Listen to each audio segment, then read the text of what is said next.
welcome to another episode of Los Banos Talk. My name is Justin Collins. Tonight's story: a woman with her two young kids was walking in downtown Los Banos when a man approached her and pointed a gun at them. I'll give you all the details of this story in just a moment, right after a brief message from our sponsors. We live in some rather uncertain times, making safety and reassurance priceless.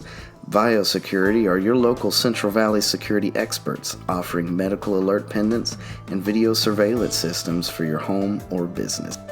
Mention Los Banos Talk and receive a free 4K 1080p HD outdoor camera or free doorbell camera. So ask yourself, how much is your peace of mind worth?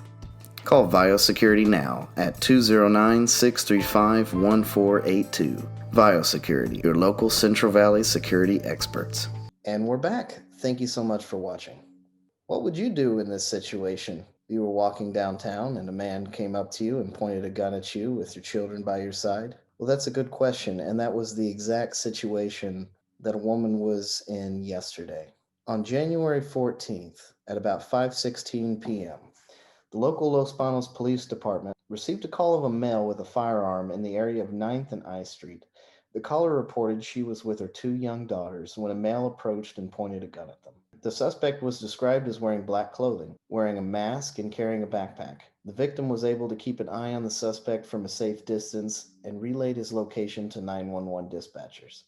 Officers arrived and located the suspect, 19-year-old Omar Coro Hernandez of Los Banos, attempting to hide behind a vehicle in the south alley in the 500 block of I Street.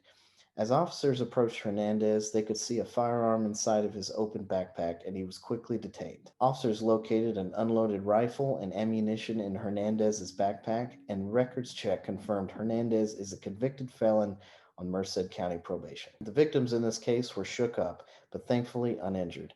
Hernandez was booked into the Los Banos Police Department jail, charged with felon in possession of a firearm, felon in possession of ammunition, brandishing a weapon in violation of probation conditions. I want to say a few things. Good work, Los Banos Police Department. Once again, you've helped keep the members of this community safe. But to me, the story is kind of sad.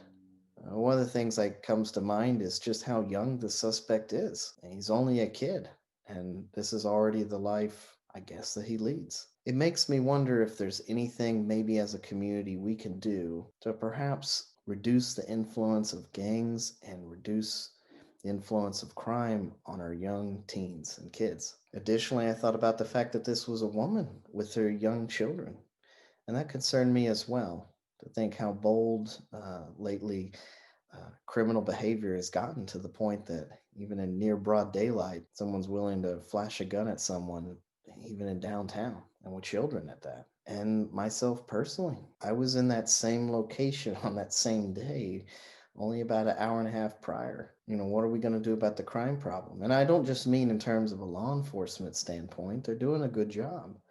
But I mean, in terms of the creation of the crime, right? The indoctrination of our youth into these organizations and into this lifestyle. This guy is just a kid. He was already on probation. I look at his picture, and I mean, he seriously looks like a kid. And I think to myself, is there anything as a community we could do to pull together to maybe? And it makes me think, what's really driving a lot of this? Is it the lack? I don't think it's just lack of entertainment. I think that's a simplistic way of looking at it. Is it lack of local job opportunities? Is it the economy? Is it got to do with the economy under the lockdown conditions? Is it, what's driving it? And I know a lot of people want to say, the crime increase is due to people moving into town, but the reality is, in this case, this person was local, and in the last two crimes that I've covered, they also were people who were local. That's not it. It's something else. It's something more. It's something deeper, and I think we need to get looking into it. If we look at it, statistically speaking, Merced County's graduation rate from high school is relatively pretty low to other parts of the country. In terms of job prospects and wages, there's not as much opportunity where we live as, say, in the Bay Area or other places.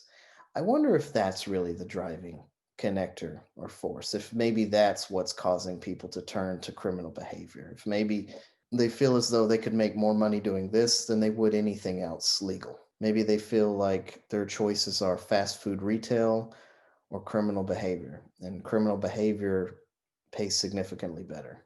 I don't have all the answers. I don't know. But I think it's something for us to think about. I think that might be a contributing factor. So let's have that conversation. Let's talk about it, because as I've been covering these stories and I'm seeing more and more people arrested and shootings, the ages on some of these people are so young. I'm seeing 18-year-olds, 16-year-olds, 17-year-olds, 20-year-olds, 22. I mean, very young individuals that have already basically thrown their life away. And it saddens me, and it makes me wonder, well, what, if anything, can we do? And I do think there is something we can do. And I think maybe bolstering the local economy and working on our local graduation rates might be a decent place to start. But I don't know.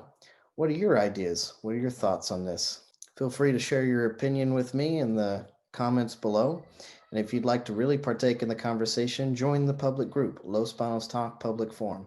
If you haven't already, please like, follow, subscribe to Los Banos Talk. You can follow us on Twitter, Instagram, YouTube, Facebook, and losbanostalk.com. Thank you for watching, and once again, I hope you have a wonderful rest of your day.